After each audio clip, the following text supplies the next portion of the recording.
مامون الرشید ساتواں عباسی خلیفہ تھا۔ اس نے 1813 سے 1833 تک مسلمانوں پر حکومت کی۔ اسی کے دور حکومت میں امام بخاری رحمہ اللہ اور امام احمد بن حنبل جیسے ائمہ کرام اس دنیا میں موجود تھے۔ زمین کی پیمائش کرنے والا سائنسدان محمد بن موسیٰ الخوارزمی بھی اسی کے دربار سے وابستہ تھا۔ دنیا کی پہلی دوربین بنانے والا ابو الحسن بھی اسی کے دور میں موجود تھا۔ مامون الرشید لوگوں کے حالات پر نظر رکھنے والا بیدار مغز حکمران تھا۔ ایک دن اس نے اپنے مصاحبوں اور وزیروں سے کہا، میری حکومت کے 2 امیر حرس ہیں جن کا کام بس یہ ہے کہ وہ لوگوں کو سزائیں دیں، کبھی قتل کریں، کبھی درے لگوائیں اور کبھی جیل میں ڈال دیں۔ لیکن عجیب بات یہ ہے کہ لوگ ایک کی تعریف کرتے ہیں اور ایک کا نام سنتے ہی اس پر لعن طعن شروع کر دیتے ہیں، لیکن میں نہیں جانتا کہ اس کا سبب کیا ہے۔ ایک وزیر نے عرض کیا کہ اسے 3 دن کی مہلت دی جائے تو وہ اس کا راز معلوم کر لے گا۔ مامون الرشید نے اسے اجازت دے دی۔ وزیر گھر پہنچا اور اپنے سب سے عقلمند غلام سے کہا، سنو، تمہیں میرے لیے ایک کام انجام دینا ہوگا۔ بغداد میں ان دنوں 2 امیر ہیں جن کی عدالتوں سے لوگوں کو سزائیں ملتی ہیں۔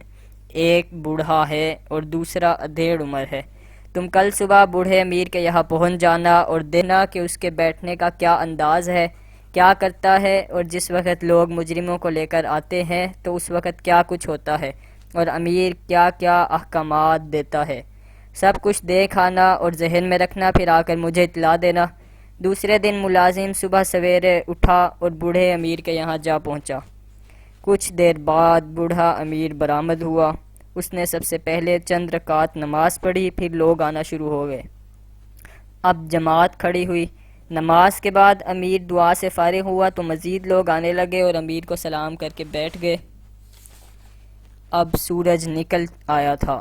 امیر نے پوچھا کہ کس مجرم کو لائے ہو؟ لوگوں نے کہا، ایک نوجوان کو لائے ہیں جس نے قتل کیا ہے۔ امیر نے پوچھا، کوئی شخص قتل کا شاہد بھی ہے کہ نہیں؟ لوگوں نے کہا، وہ خود ہی اپنے جرم کا اعتراف کر رہا ہے۔ امیر نے کہا، لا حول ولا قوت الا باللہ، تم اس شخص کو میرے سامنے حاضر کرو تاکہ میں اسے خود دیکھ لوں۔ نوجوان کو لایا گیا۔ امیر کی نگاہ اس پر پڑی تو پوچھا، یہی ہے وہ؟ لوگوں نے کہا، ہاں، لیکن یہ چہرے سے تو مجرم نہیں لگ رہا، اس کے چہرے سے تو شان مسلمانی ٹپک رہی ہے۔ ممکن ہے اس نے جرم نہ کیا ہو اور لوگ یوں ہی جھوٹ کہہ رہے ہوں۔ میں اس کے خلاف کسی کی بات نہیں سنوں گا۔ یہ ہو ہی نہیں سکتا یہ نوجوان اور اس قسم کا جرم کرے۔ تم لوگ خود ہی دیکھو، اس کا چہرہ گواہی دے رہا ہے کہ یہ بے گناہ ہے، اس سے جرم سرزد نہیں ہوا۔ امیر نے اپنا بیان جاری رکھا، لیکن یہ سن کر ایک شخص بول اٹھا، حضرت، اپنے گناہ کا اعتراف تو یہ خود کر رہا ہے۔ امیر نے اس شخص کو للکار کر کہا، بلا وجہ کیوں کسی مسلمان کے خون کا عذاب اپنے سر لے رہے ہو؟ یہ جوان اتنا بے وقوف نہیں کہ اپنی ہی بات سے اپنے قتل کا بندوبست کرے۔ امیر کا ان باتوں سے مقصد یہ تھا کہ نوجوان اس سے انکار کر دے کہ یہ قتل اس نے کیا ہے۔ کسی اور شہادت کے موجود نہ ہونے پر یہ مقدمہ خارج ہو جائے گا۔ مجرم کی طرف مخاطب ہو کر امیر نے کہا، اے جوان، تم کیا کہتے ہو؟ جوان بولا، امیر محترم، قضائے الہی سے مجھ سے یہ جرم سرزد ہو گیا ہے۔ میرے نزدیک اس دنیا کے بعد دوسری دنیا بھی ہے۔ میں یہ حوصلہ نہیں رکھتا کہ اس جہان میں اللہ کا عذاب سہ سکوں۔ میرے بارے میں شریعت کا جو حکم ہے میں اس کے لیے تیار ہوں۔ اس پر امیر نے اپنے آپ کو بہرا بنا لیا کہ گویا وہ اونچا سنتا ہے، اور لوگوں کی طرف رخ کر کے کہا کہ میں سن نہیں سکا، یہ نوجوان کیا کہہ رہا ہے؟ اپنے جرم کا انکار کر رہا ہے کہ اقرار؟ لوگوں نے کہا کہ اقرار کر رہا ہے۔ امیر نے کہا، میں اونچا سنتا ہوں، کیا کہا ہے؟ لوگوں نے کہا، اقرار کیا ہے۔ امیر بولا، میرے بیٹے، تیرے چہرے سے گناہگاری اور جرم کی سیاہی تو نہیں جھلک رہی۔ ایسا معلوم ہوتا ہے کہ تیرے دشمنوں میں سے کسی نے تجھے ورغلایا ہے کہ اپنے آپ کو مجرم کی حیثیت سے پیش کر دے، اس طرح تجھے مارنے کی سبیل نکالی ہے۔ اچھی طرح سوچ لو۔ نوجوان بولا، اے امیر، مجھے کسی نے نہیں اکسایا، میں مجرم ہوں، آپ حد مجھ پر جاری کر دیجئے۔ امیر نے جب محسوس کیا کہ لڑکا اپنی بات سے نہیں پھر رہا اور یہ تلقین اس کے لیے بے سود ہے۔ امیر بولا، اچھا، اب میں اللہ کے قانون کا تجھ پر نفاذ کر دوں گا۔ اس کے بعد حاضرین کی طرف مخاطب ہو کر بولا، تم لوگوں نے آج تک اس جیسے متقی اور خدا ترس جوان کو دیکھا ہے؟ کم از کم میری نظر سے تو ایسا جوان نہیں گزرا۔ دیکھو تو صحیح، اس کے چہرے سے سعادت اور مسلمانی کے آثار نمایاں ہیں۔ یہ اللہ کا خوف ہے کہ یہ جوان اپنے جرم کا اقرار کر رہا ہے۔ اسے معلوم ہے کہ مرنا تو ہے ہی، لیکن یہ اس بات کو پسند کرتا ہے کہ اللہ کے حضور جائے تو پاک، صاف اور شہید کی طرح جائے۔ اب اس کے اور جنت کے درمیان صرف ایک قدم کا فاصلہ ہی رہ گیا ہے۔ اب امیر نے جوان سے کہا کہ غسل کر لے اور 2 رکعت نماز پڑھ کر توبہ کر لے۔ نوجوان نے ایسا ہی کیا۔ مجھے ایسا ہی نظر آ رہا ہے کہ یہ جوان اسی لمحے جنت میں داخل ہو جائے گا۔ امیر نے اس گفتگو کے ذریعے نوجوان کے لیے موت کا تصور لذت بخش بنا دیا۔ امیر نے حکم دیا کہ اس کی آنکھوں پر پٹی باندھ دی جائے۔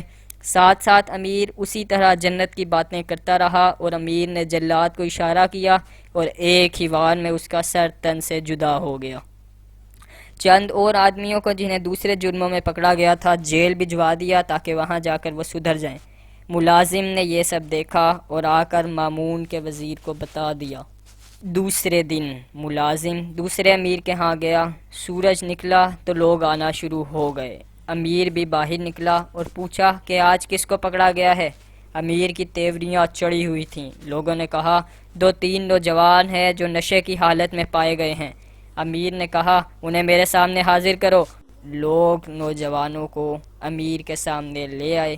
جیسے ہی امیر کی نظر ان نوجوانوں پر پڑی وہ چلایا، انہیں تو میں ایک عرصے سے تاڑ رہا ہوں۔ ایک مجرم کی طرف اشارہ کرتے ہوئے خاص طور پر بولا، کوئی دن ناغہ نہیں ہوتا کہ کم از کم 10 آدمی اس کم بخت کی شکایت میرے پاس نہ لاتے ہوں۔ میں تو کافی عرصے سے اس ظالم کی تلاش میں تھا۔ غرض اس قدر سخت سست کہا اس امیر نے کہ جس جوان کو مجرم کی حیثیت سے لایا گیا تھا اس نے چاہا کہ جلد از جلد اسے ہلاک کر دیا جائے تاکہ اسے مزید دل خراش باتیں برداشت نہ کرنی پڑیں۔ امیر نے اب حکم دیا کہ کوڑا لایا جائے، پھر کہا کہ چند آدمی اس نوجوان کو لٹا کر اس کے اوپر بیٹھ جائیں اور اسے 40 کوڑے لگائیں۔ 40 کوڑے جب نوجوان کو مارے جا چکے تو امیر کے آدمیوں نے اسے قید خانے اٹھا کے لے جانا چاہا۔ اس موقع پر 50 سے زائد ممتاز قسم کے افراد نے اس نوجوان کے لیے سفارش کی کہ اسے چھوڑ دیا جائے۔ اشخاص نے قسمیں تک کھائی کہ جسے قید کیا جا رہا ہے وہ بڑا ہی سعادت مند اور نیک لڑکا ہے، لیکن کسی کی نہ سنی گئی اور نوجوان کو قید خانے بھیج دیا گیا۔ امائی دین دل برداشتہ ہو کے واپس چلے آئے۔ سب امیر سے بیزاری کا اظہار کر رہے تھے۔ امیر اٹھا اور اپنے کمرے میں واپس چلا گیا۔